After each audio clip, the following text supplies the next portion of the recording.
So the ending of Blood Olympus. So many bad things. I feel like they needed to kill someone. They It's like, really I needed. don't like how he killed him and then just like had him come back. Like it's happened before in other books, but you just can't do it that way. There needs to be a solid end to the story. There needs either everyone needs to die or there needs to be closure. And I feel like the author didn't give it to us. You don't have last words be wait what or that just doesn't work. I also though I do have to say I love Leo. I totally I know. ship Leo and Cleo.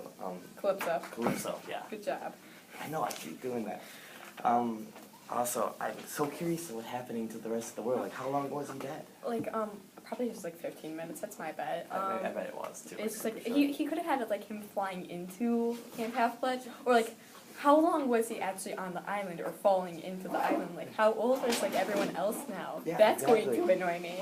And another We're thing, gonna like, turn into the we Harry didn't, Potter fandom. we didn't, they didn't put Cleopatra back with Percy. Like, they didn't have them talk. Calypso. Calypso. They didn't have Calypso talk to Percy after. I know that Like, that would really be like should happen. super good plot. It would have been amazing. It would have been so awkward. It would have been so much fun to read. Like, No, I could see would. it. It would have been awesome, but then all of a sudden Annabeth and Calypso got into a conversation. Percy's just kind of like. Yes. Yes.